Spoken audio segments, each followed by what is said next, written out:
इस न्यूज के प्रायोजक हैं अर्थ डायग्नोस्टिक मधुबन उदयपुर।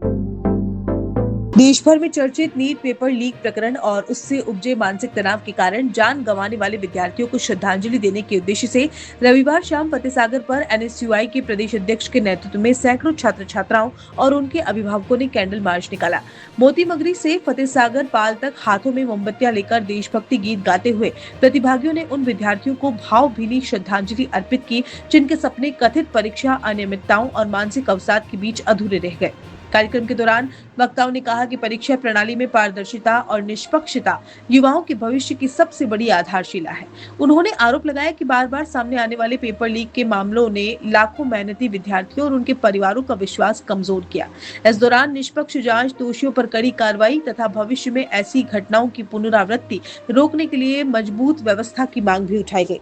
श्रद्धांजलि सभा में वल्लभनगर की पूर्व विधायक प्रीति शक्तावत, जगदीश राज श्रीमाली, नजमा मेवा फरोश सहित एनएसयूआई पदाधिकारी, कार्यकर्ता बड़ी संख्या में छात्र छात्राएं और अभिभावक मौजूद रहे। कार्यक्रम का समापन 2 मिनट का मौन रखकर दिवंगत विद्यार्थियों को श्रद्धांजलि अर्पित करने के साथ हुआ।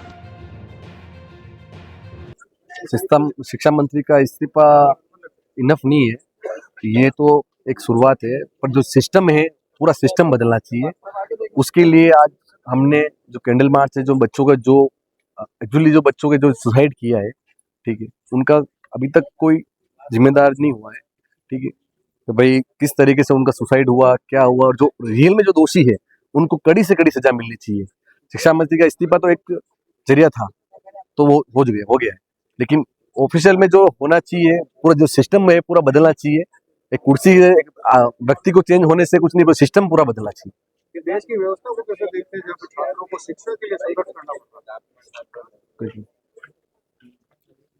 जिस तरीके से देश की जो व्यवस्था है, जो छात्रों के लिए जो संघर्ष जिस तरीके से आपने देखा, लाठीचार्ज वगैरह जो भी हुआ, बहुत नहीं, मैं उसकी कड़ी निंदा करता हूँ। जिस तरीके से जंतर मंतर पे जो हुआ 20-21-22 दिनों से, अगर मोदी सरकार, अमित शाह वगैरह जो भी सरकार को चला रहे हैं, ठीक है, अगर उनको पहले ही आके अगर बात कर लेते हैं बच्चों से, इतना बड़ा मुद्दा जो था बच्चों के छात्र को लेके, शिक्षा को लेके, जिन बच्चों को लाठियां खानी पड़ रही है, अगर वो सिस्टम को कह रहे हैं कि भाई आप अगर ये गलत है तो उस पर उनको बात करनी चाहिए। तो अगर जो बात करते हैं तो उस पर कुछ भी नहीं होता, तो डिस्कशन होता ना, तो उस चीज को लेके लाठियां खाते बच्चे, जो लड़कियों के कपड़े फाड़े जा रहे हैं, बच्चों ने जिस तरीके से बुलेट गन चलाई गई है, बच्चों को लगी है, काफी लंबी लंबी चोटें आई, किसी की आंख चली गई, किसी के हाथ पैर फ्रैक्चर हो गए, बहुत सारी घटना हो गई। और जिस तरीके से पुलिस ने भी बर्ताव किया, पुलिस भी दबाव में आके जो किया है, बहुत ही निंदनीय है, बहुत ही मैं कड़ी शब्दों में निंदा करता हूँ इसपे। और उनको सभी बच्चों को उनको मुआवजा मिलना चाहिए, ठीक है।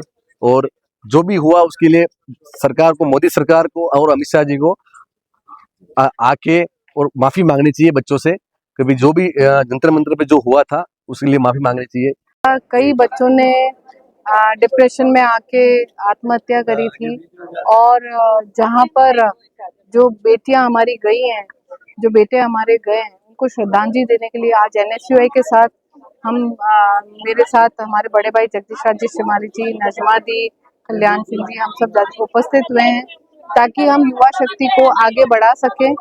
और देश का भविष्य हमारा युवा है। जो जंतर मंतर पे जो हालात हुए हैं, इसको देखते हुए हमें लगता है आज युवा शक्ति की वजह से केंद्रीय मंत्री धर्मेंद्र प्रधान को इस्तीफा देना पड़ा।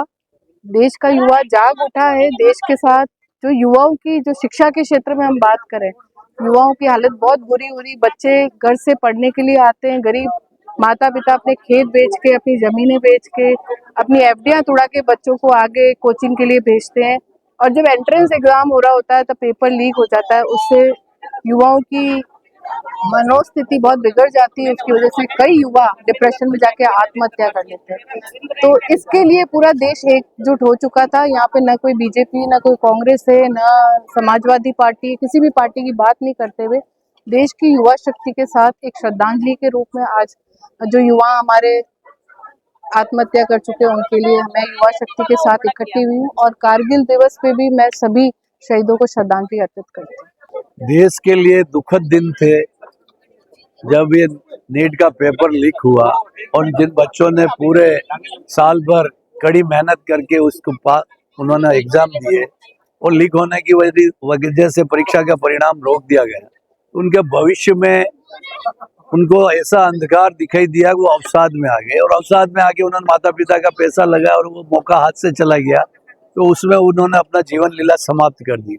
ये हमारे देश के लिए बहुत दुखद दिन थे, दुखद घटना थी और इतना लंबा आंदोलन के पश्चात मंत्री जी ने अपनी गलती को स्वीकार करके त्याग पत्र दिया, तो ये देश के लिए और दुखद हुआ कि इतना लंबा आंदोलन करने की जरूरत नहीं थी, उनको पहले ही ये कदम उठा लेना। उसके बावजूद उन बच्चों के परिवारजनों को जो मुआवजा मिलना चाहिए, उदयपुर जिलाध्यक्ष प्रदीप चौधरी के नेतृत्व में कैंडल मार्च का आयोजन करके ये संदेश दिया है कि सरकार हमारा युवा पीढ़ी का भविष्य के साथ खिलवाड़ नहीं करे और उनका सभी मृतक बच्चों के श्रद्धा सुमन अर्पित किए। श्रद्धांजलि मैं राजस्थान इंटेक के प्रदेश अध्यक्ष के नाते मैंने भी श्रद्धा सुमन अर्पित किए और इन बच्चों की हिम्मत और इनके संघर्ष को, इनको हौसले को अफजाई के लिए मैं स्वयं भी उपस्थित हुआ और मैं यही आपके चैनल के माध्यम से मैं देश की केंद्र की सरकार से निवेदन करना चाहता हूं कि ये जो युवा शक्ति और छात्र शक्ति, ये हमारा आने वाला कल का सुनहरा भविष्य है,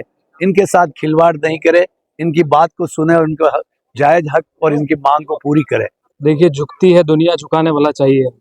इसी शेर को बिल्कुल जो आज की जेनजी जो जनरेशन है उन्होंने प्रूव कर दिया हिंदुस्तान में, जिस तरीके से दिल्ली में ही नहीं बल्कि पूरे देश में किस तरीके से एक बेहतरीन आंदोलन के तौर पे और इस तानाशाही सरकार के खिलाफ जो मैं कहूँगा केंद्रीय पेपर लीक मंत्री हैं, मैं उनको शिक्षा मंत्री नहीं कहूँगा लेकिन केंद्रीय पेपर लीक मंत्री हैं, उनका एक इस्तीफा लेकर ही वहाँ से हटे, ये एक बहुत बड़ी जीत है।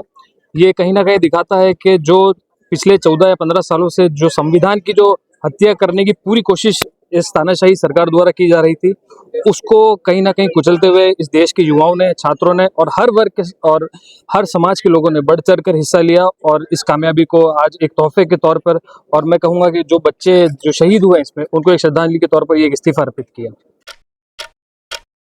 ये कुर्सी किसी पार्टी की नहीं, किसी नेता की नहीं,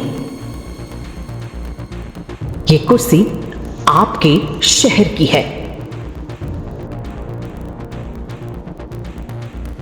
इस पर बैठने वाला सिर्फ महापौर नहीं होगा, वो होगा आपके सपनों का रखवाला, आपकी उम्मीदों का जवाब भी। आपके शहर के हर फैसले की जिम्मेदारी भी उसी के कंधों पर होगी। इस पर बैठेगा कौन, ये तो चुनाव तय करेंगे, लेकिन इस पर बैठने वाला कौन और कैसा होना चाहिए, ये आप तय करेंगे, जनता तय करेगी। आपका महापौर कैसा हो, बोलिए खुलकर, क्योंकि इस बार सवाल सिर्फ चुनाव का नहीं, आपके शहर के भविष्य का है। जल्द सिर्फ उदयपुर न्यूज पर। कुर्सी नहीं, किरदार चुनिए, आपका महापौर कैसा हो।